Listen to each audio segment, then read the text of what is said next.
Halo semuanya, kami dari kelompok 3 Biogeografi dan pada kesempatan kali ini kami akan membahas tentang proyek outreach mengenai perubahan iklim yang kami lakukan dengan melakukan survei social experiment. Berikut adalah anggota kelompok kami. Seperti yang kita ketahui, ibu kota negara kita, yakni DKI Jakarta, merupakan kota yang terancam tenggelam akibat perubahan iklim. Hingga kini, belum semua orang memahami dampak dari perubahan iklim dalam kehidupan sehari-hari mereka.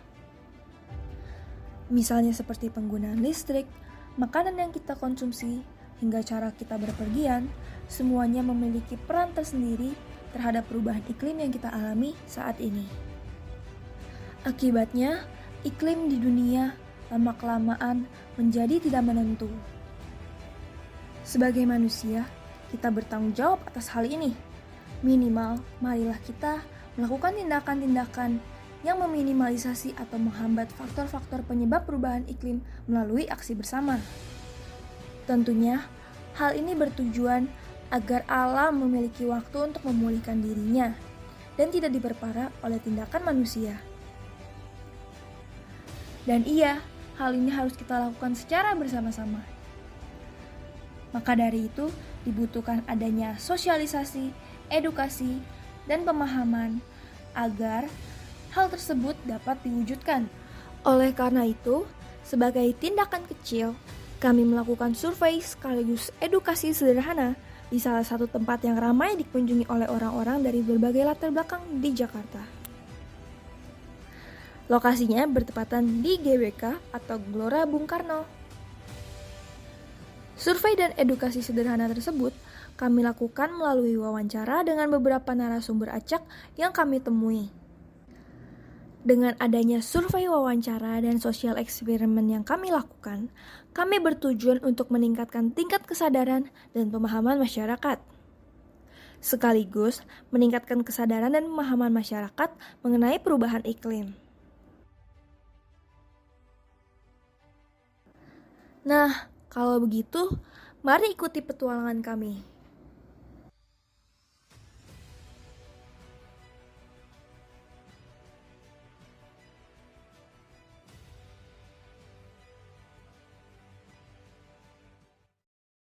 Seberapa pahamkah mereka terhadap permasalahan mengenai perubahan iklim dan pemanasan global? Yuk kita simak dan bahas bersama. Soal pertama, benar atau salah, es di kutub utara semakin lama semakin mencair? Ini adalah jawaban mereka. Bagaimana dengan jawaban kalian? Jawabannya adalah benar. Es di kutub utara semakin lama akan semakin mencair yang disebabkan oleh efek global warming atau pemanasan global. Soal nomor 2, benar atau salah pemanasan global sama dengan perubahan iklim? Berikut ini adalah jawaban mereka. Bagaimana dengan jawaban kalian? Jawabannya adalah salah. Global warming merupakan salah satu penyebab perubahan iklim. Global warming adalah meningkatnya suhu rata-rata atmosfer, bumi, dan lautan, sedangkan perubahan iklim merupakan perubahan yang signifikan pada iklim, seperti suhu udara atau curah hujan selama kurun waktu 30 tahun atau lebih. Jadi dengan kata lain, global warming masih berada dalam cakupan perubahan iklim. Soal ketiga, benar atau salah Indonesia merupakan negara terbesar ketiga sebagai penyumbang gas emisi rumah kaca? Berikut adalah jawaban mereka. Nah, bagaimana dengan jawaban kalian? Jawabannya adalah salah. Pada tahun 2016 sampai 2020, Indonesia menempati peringkat ke-10 negara penyumbang gas emisi rumah kaca di seluruh dunia di bawah negara Cina, Amerika Serikat, India, Rusia, Jepang, Iran, Jerman, Korea Selatan, dan Arab Saudi. Soal 4. Benar atau salah tahun 2020 adalah tahun dengan suhu bumi terpanas yang tercatat dalam sejarah peradaban manusia? Berikut ini adalah jawaban mereka. Bagaimana dengan jawaban kalian? Jawabannya adalah salah. Menurut data global, tahun 2016 merupakan tahun terpanas dalam sejarah yang diikuti oleh tahun 2020. Soal kelima. Benar atau salah, sapi merupakan salah satu penyebab dari pemanasan global? Ini adalah jawaban mereka. Bagaimana dengan jawaban kalian? Jawabannya adalah benar. Karena kentut yang dihasilkan sapi merupakan gas metana, yaitu salah satu gas yang menjadi penyebab efek rumah kaca. Oleh sebab itu, kentut sapi merupakan salah satu faktor penyebab global warming. Soal ke-6, benar atau salah membuang-buang makanan merupakan salah satu penyebab dari pemanasan global? Berikut ini adalah jawaban mereka. Bagaimana dengan jawaban kalian? Jawabannya adalah benar, makanan yang dibuang akan mengalami pembusukan.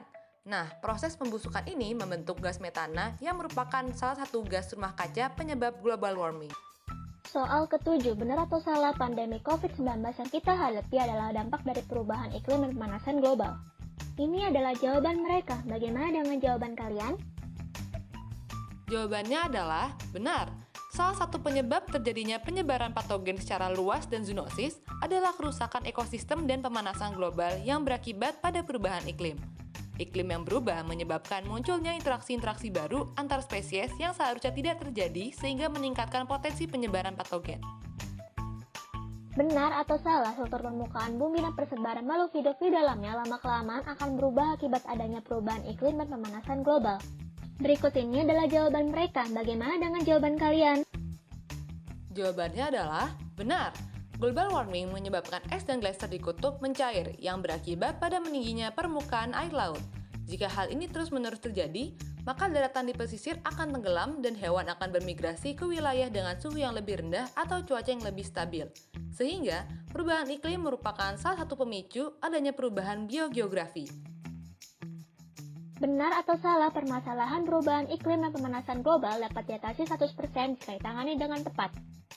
Ini adalah jawaban mereka. Bagaimana dengan jawaban kalian? Jawabannya adalah salah. Baik permasalahan global warming maupun perubahan iklim tidak dapat diatasi atau dihilangkan 100% oleh upaya apapun yang manusia lakukan. Solusi yang dapat diberikan hanya dengan meminimalisasi dampak dan laju global warming atau perubahan iklim dengan tindakan-tindakan yang tepat. Itu pun sangat jauh dari 100%. Benar atau salah, penggunaan mobil listrik adalah salah satu solusi untuk mengurangi efek gas rumah kaca? Berikut ini adalah jawaban mereka. Bagaimana dengan jawaban kalian? Jawabannya adalah benar. Jika dilihat dari sumber energi yang digunakan, mobil listrik lebih banyak menghasilkan gas emisi dibandingkan dengan mobil konvensional karena proses produksi baterai dari mobil listrik tersebut. Akan tetapi, jika dilihat secara keseluruhan, baik dari produksi baterai dan saat penggunaannya, mobil listrik menghasilkan gas emisi yang relatif lebih sedikit dibandingkan dengan mobil konvensional yang menggunakan bahan bakar fosil. Ternyata hanya 11 dari 15 orang yang paham mengenai permasalahan perubahan iklim dan pemanasan global. Rata-rata responden yang kami wawancarai menjawab benar paling banyak pada soal pemahaman umum dan paling kecil pada soal pemahaman global. Terdapat satu pesan dari seorang responden yang cukup mewakili opini kami. Beliau memiliki latar belakang pekerjaan yang berkaitan dengan isu perubahan iklim dan pemanasan global. Yuk kita dengarkan kesan-pesannya. Sebenarnya gini, memang masalah global warming ini terutama disebabkan oleh CO2 yang banyak dan juga gas metan ya. Itu nomor satu penyebab efek rumah kaca dan global warming. Dan itu kan kita tahu ya dari industri-industri atau pembakarannya tidak sempurna, termasuk dari oil and gas itu ada keluar gas yang namanya metan. Itu paling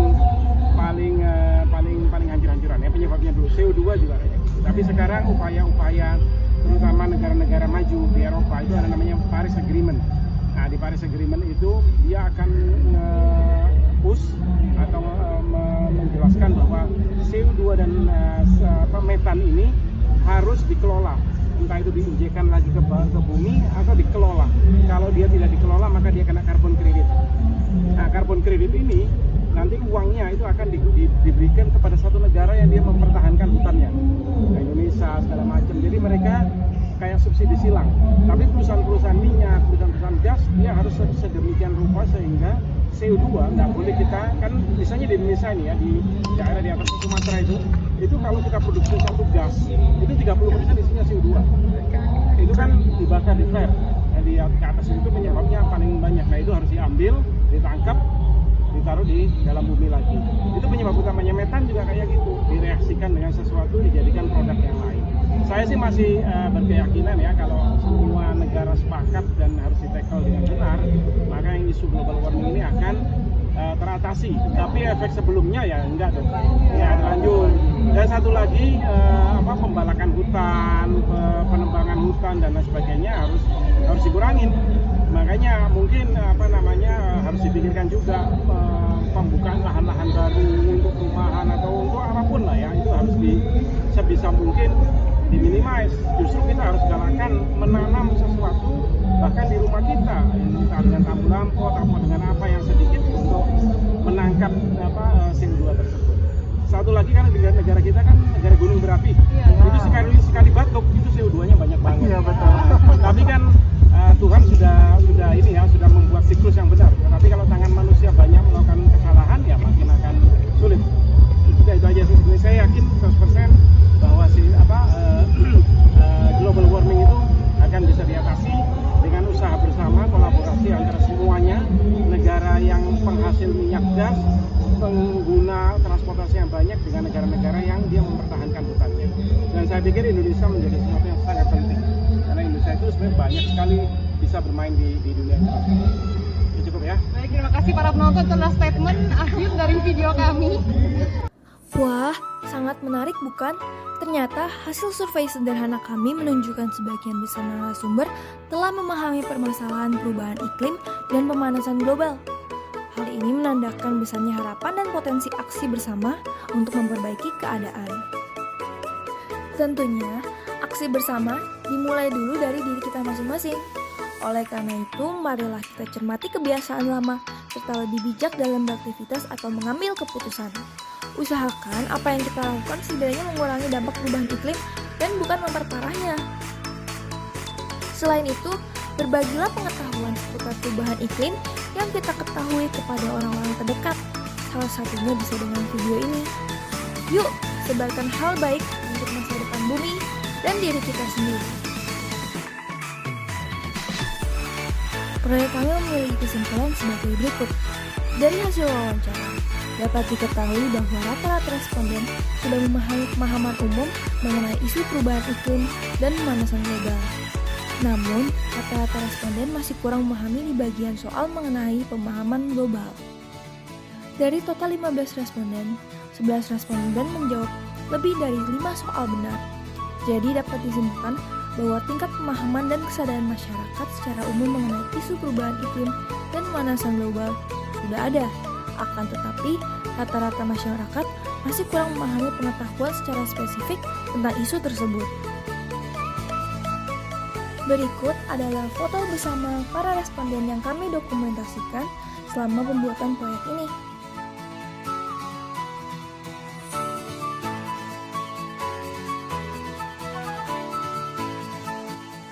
Sekian dari kami.